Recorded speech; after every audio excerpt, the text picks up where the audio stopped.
Ang susunod na programa ay rated PG. Ito ay nangangailangan ng patnubay at gabay ng magulang para sa mga batang manonood.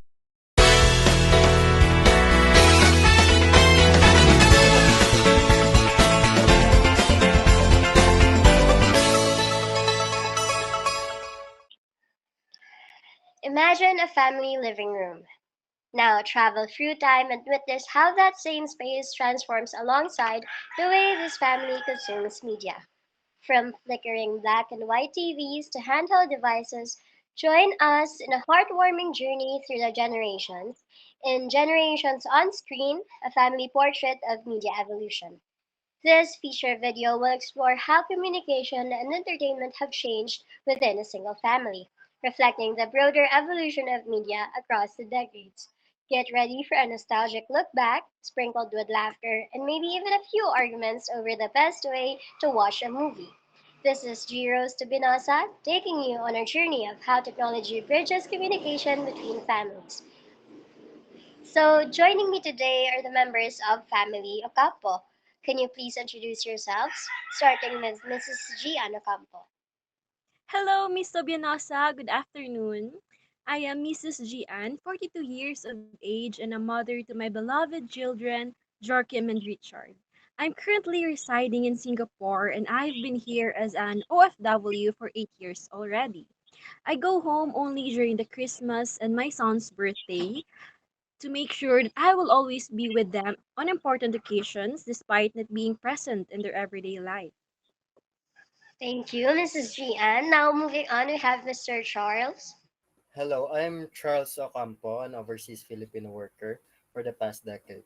So despite being away most of the time, a proud father to two boys, Joachim and Richard. Despite the workload, I make sure to come home for Christmas and New Year's every year to cherish those rare moments with my family. Okay, next we have Mrs. Zen Aida. Hello, dear. I'm Zen Ida Ocampo, 60 years old, the guardian of my precious grandchildren. Ever since their parents embarked on their journey abroad, I've been their guiding light, their storyteller, their chef, and their biggest cheerleader. From bandaging scraped knees to teaching life lessons, I've been there every step of the way. My cozy home is filled with love, laughter, and joy. Together, we've created countless memories that will last a lifetime. Okay, thank you for that. Next, we have Mr. Rene. So hello, Miss Tobianosa. It's nice to be here together with my family. I am Rene Ocampo, 20 years of age and a son of Miss Zenaida Ocampo. I am currently living and working here in Talisay City with my sister Ranan and my nephew Richard. I am working here as an engineer of the city to provide our needs, as well as my nephew since his parents are in the other country. Okay, thank you for that. Next, we have Mr. Renan. Good day, Miss Tobionosa. I'm Renan Ocampo, one of the son of Mrs. Zenaida Ocampo, currently fostering my niece Richard, who is the son of my brother Charles and his wife Gian Ocampo, who are both currently working overseas. Okay, thank you for that. And lastly, we have the two children of the family. Hello, Miss Tobianosa. I'm Joachim Ocampo, 20 years old, an older sibling of Richard by 4 years, and a son of Gian and Charles. And as of the moment, I am under the care of my grandmother, Zenaida Ocampo, here at Manila. Thank you. And lastly, we have Richard. Vianosa. My name is Richard Ocampo. I am 16 years old and I am a grade 10 student here in Notre Dame of Talisay. I am the second son of Mommy Gian and Daddy Charles, and I am the younger brother of my Kuya Kim. I currently live with my Tito Rene and Auntie Rena. It's nice to be here in your show. Okay, so thank you for accepting the invitation. Now, for Mrs. Zenaida, can you describe how your family communicated before widespread telephone use? What were the challenges and joys of this communication style? So, as a mother whose child is abroad, I can describe our communication methods before the widespread use of telephones. Our primary means of staying connected was through letter writing. We would express our thoughts, share our daily lives, and convey our love and concern in these letters. We would carefully pen down our feelings, fold the paper, and place it on an envelope before sending it to our loved one through postal service. These letters would travel long distances, sometimes taking weeks or even months to reach their destinations. We would eagerly wait for the mail carrier to bring news from our child, hoping that the letter would arrive safely. At times, we would also use telegraphs for urgent messages, but they were less common and more expensive. Oh, what a time it must have been to be living in your era. So, in time, changes eventually lead to the invention of telephones. For Mr. Charles, how did the introduction of telephones change the way your family communicated across distances?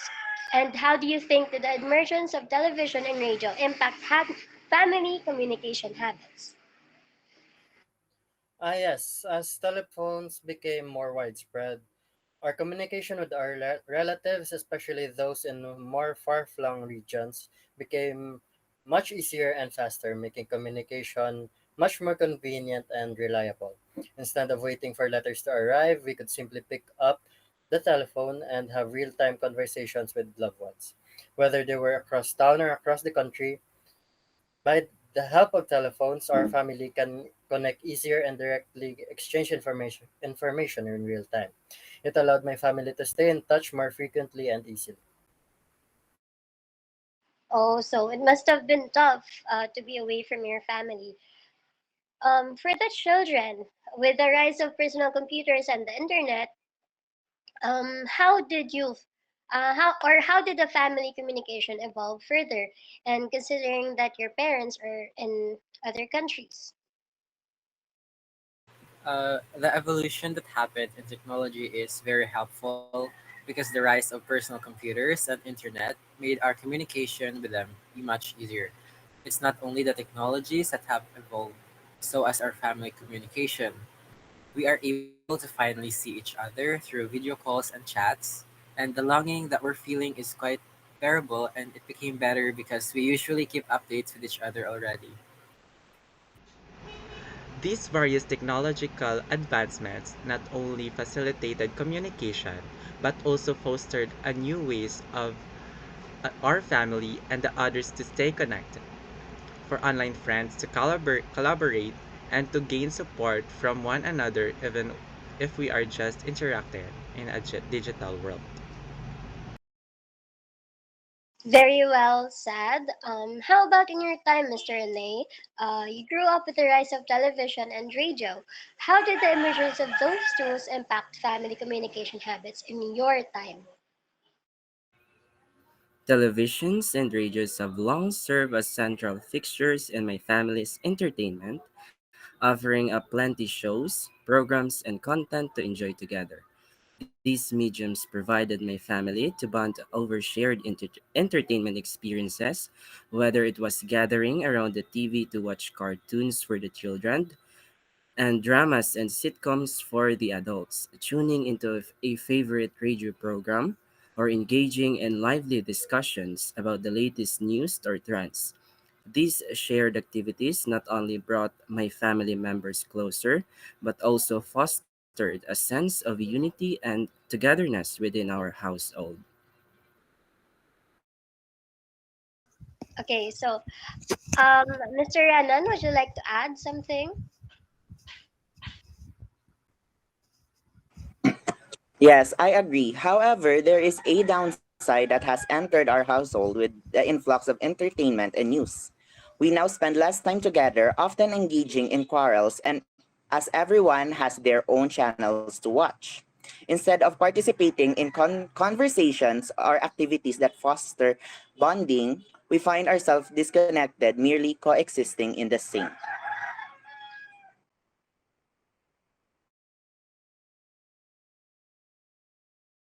I see. Speaking of, what do you think are some of the advantages and disadvantages of digital communication tools like email and social media?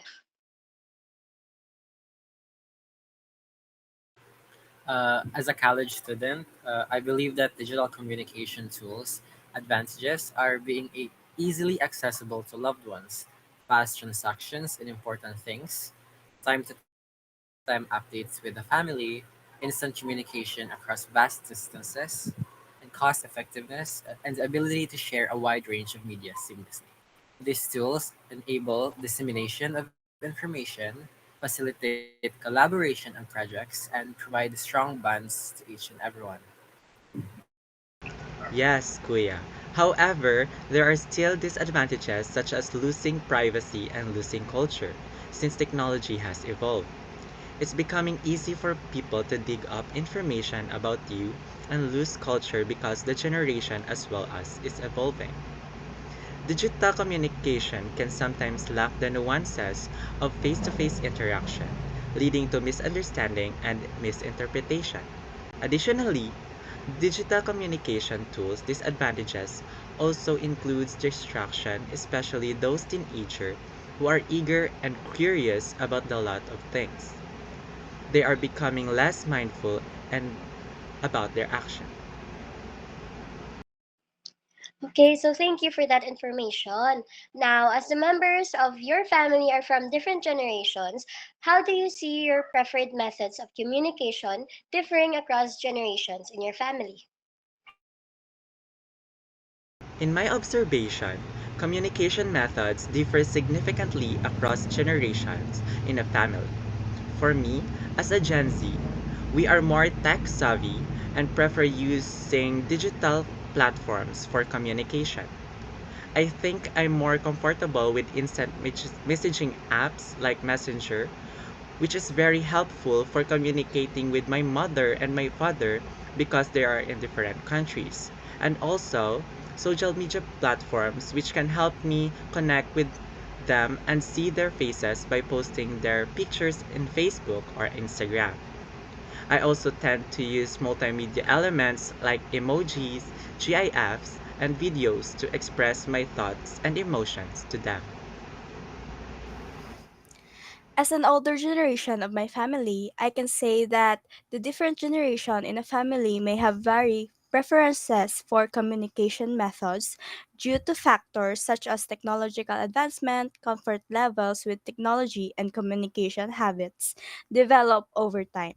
My grandchildren may prefer digital communication channels like texting, social media, or video calls to talk to their parents, while older generations may lean towards traditional methods such as phone calls or in person conversations.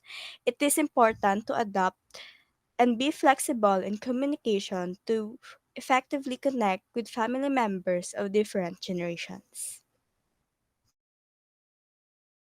Okay, so there is indeed a gap between how you use these communication tools. Have there been any communication challenges or misunderstandings due to these general preferences? For me, I think there are. There have been communication challenges and misunderstandings due to generational preferences. Each generation has its unique communication style and technological preferences, which can sometimes lead to misinterpretation or miscommunications. For example, older generations, just like my Tito Rene, he prefer to use phone conversations or phone calls when talking to me when I'm in school, and the same as my auntie when she asked me to go with her to go in the mall. While younger generations like me, who are widely exposed to the online world, use emojis, stickers, or GIFs to supplement our written text. As using this not only adds emotions, but also tone, context, or messages, making it more understandable or rather giving it that substance.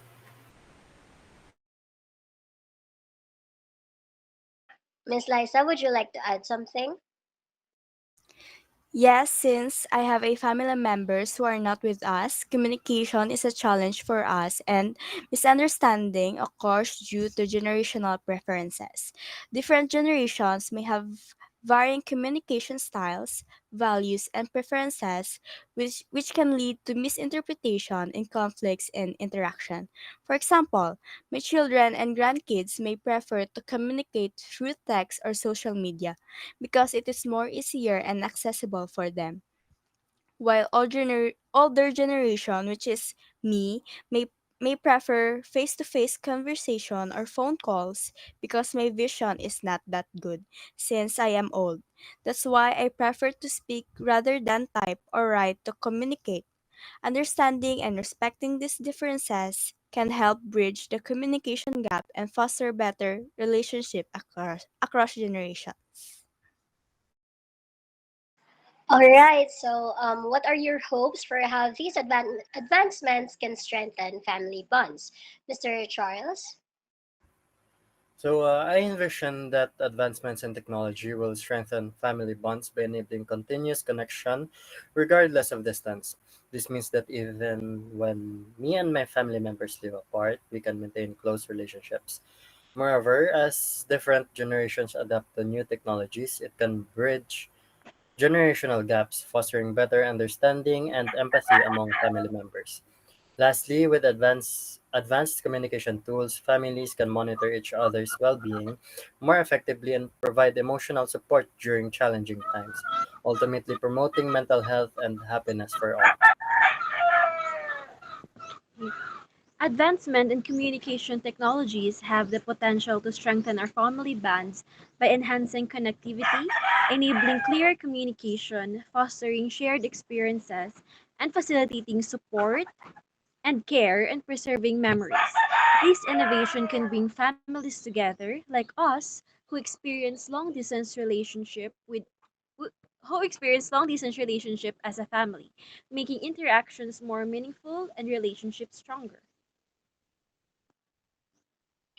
Very well. So now we want to focus on how you currently communicate, given that everyone is in a different part of the globe.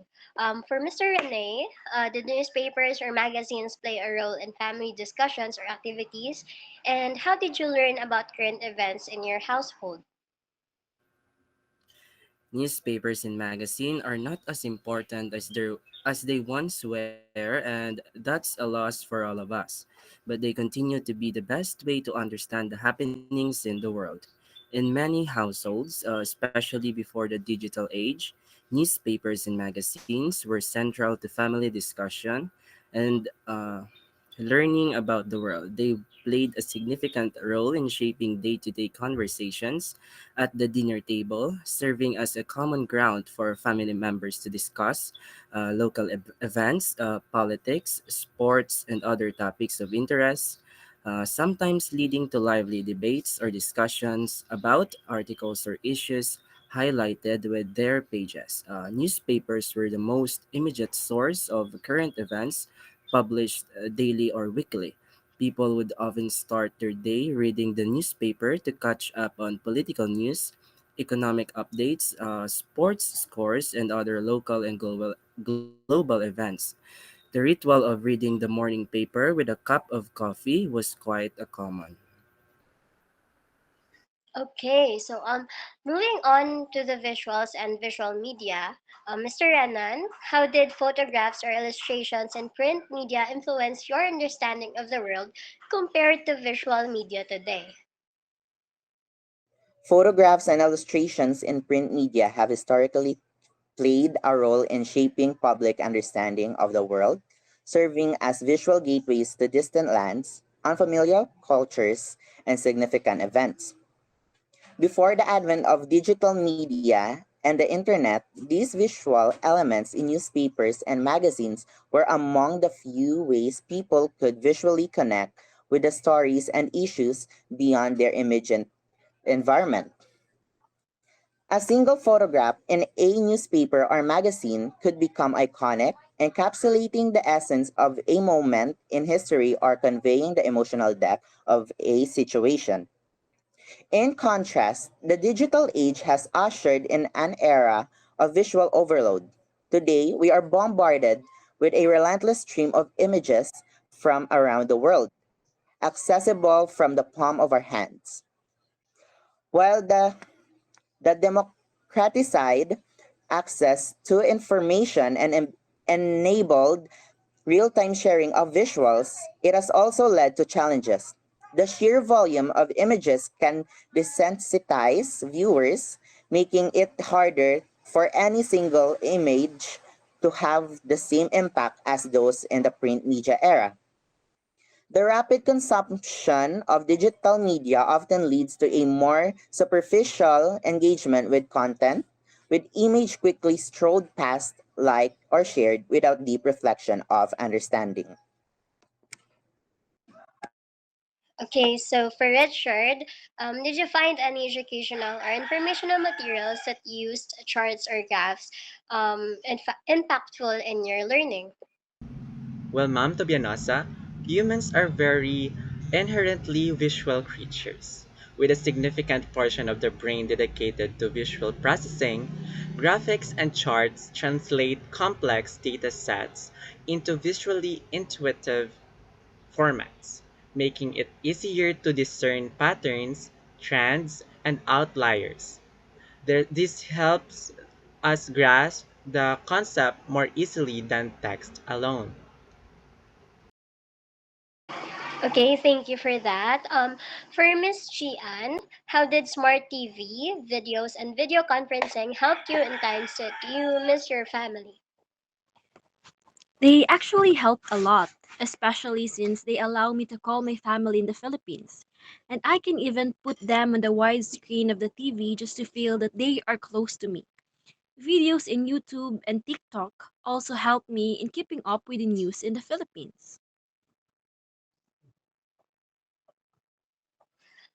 So have there been instances where a lack of familiarity with technology created communication barriers within the family?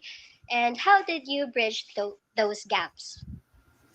For me, I get a lot of trouble in trying to keep up with the modern communication tools.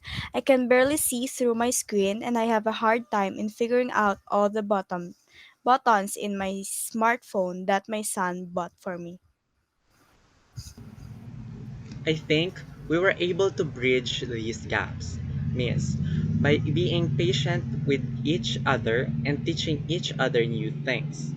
We like to have an open mind to new ways to communicate given that both my parents are abroad and my brother is in Manila. Okay, so as you said, almost everyone in the family uses communication gadgets. Does your family ever take breaks from using technology to focus on face to face communication? And how did these impact you and your interactions? We actually do miss. Every Sunday, we go to the church and afterwards, we take a stroll in the park and even go shopping sometimes. These allow us to have face to face communication with the people in our household. Okay, so that was a very nice way to wrap up this interview.